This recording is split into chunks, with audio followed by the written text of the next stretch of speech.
لحظة صدق. شفتي حد غالي عليج، الله يرحمه، يكلمج في المنام، صحيتي وقلبج يدق. تسألين نفسج، هل هي صدق رسالة من عالم ثاني ولا مجرد حنين وشوق؟ انتبهي، كلام الميت في الحلم مو شيء عادي أبداً، وراه أسرار ودلالات عميقة جداً. خليج معاي نكشفها سوا. أهلاً وسهلاً فيج يا الغالية في قناتج رسائل المنام. اليوم بنتكلم عن حلم يهز القلوب ويترك أثر عميق.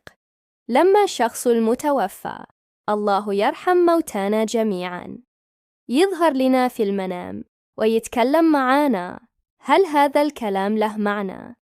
هل فيه بشارة أو تحذير؟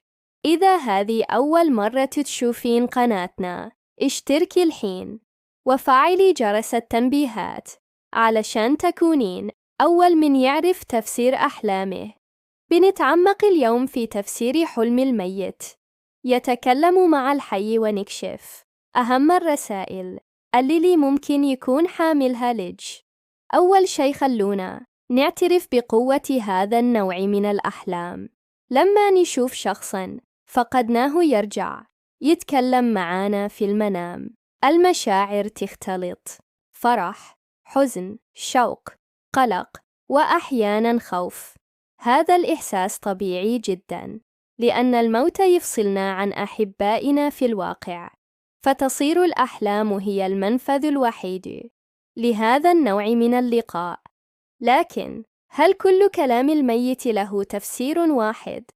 الجواب هو لا.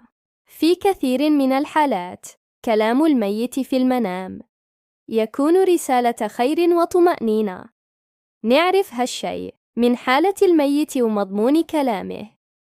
إذا كان الميت مبتسماً وسعيداً، هذا يدل على حسن حاله في الآخرة، وهي رسالة لتطمين قلب الحي عليه. كلامه في هذه الحالة غالباً ما يكون نصيحة صادقة أو تبشيراً بخير قادم للرائي.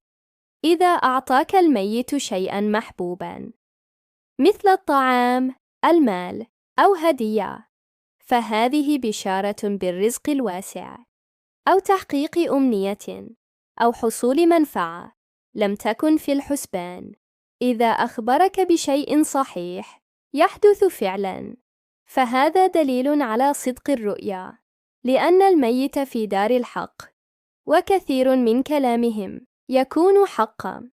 ممكن تكون الرسالة توجيهاً أو إرشاداً لطريق الصواب. الوعد الصادق. إذا وعدك الميت بشيء في المنام، فغالباً ما يتحقق هذا الوعد، خاصة إذا كان الميت معروفاً بالصلاح في حياته. ولكن أحياناً يكون ظهور الميت يتكلم بمثابة تحذير أو تنبيه لأمر ما. لازم ننتبه لهذه الإشارات.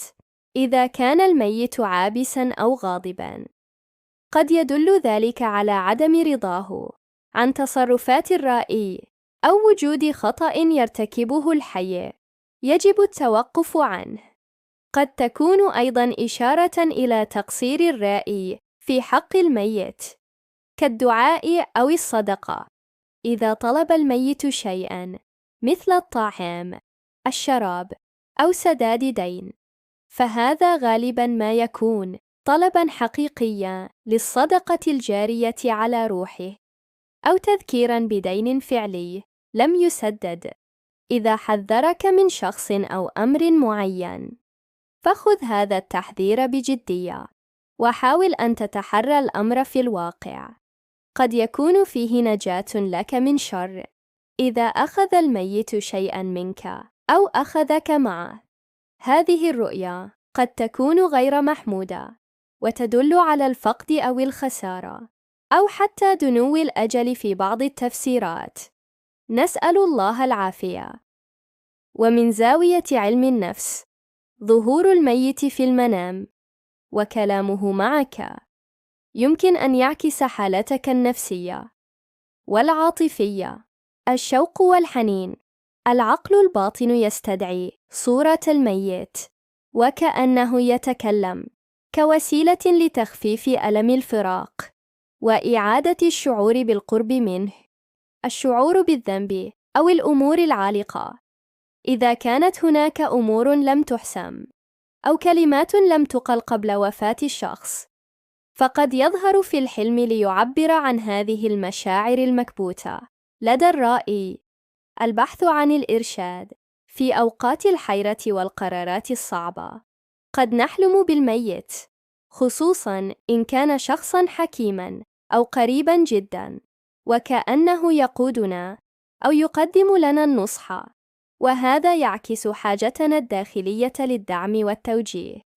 إذن، يا الغالية، لما تحلمين بأن الميت يكلمك، تأملي جيداً في تفاصيل الحلم.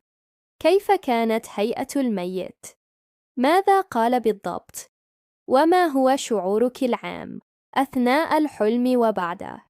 هذه التفاصيل هي المفتاح لفهم الرسالة. الخطوة الأهم: إذا طلب الميت صدقة أو دعاء، فلا تترددي. وإذا كان الكلام تحذيراً، فكوني حذرة. وإذا كانت بشارة، فاستبشري خيراً.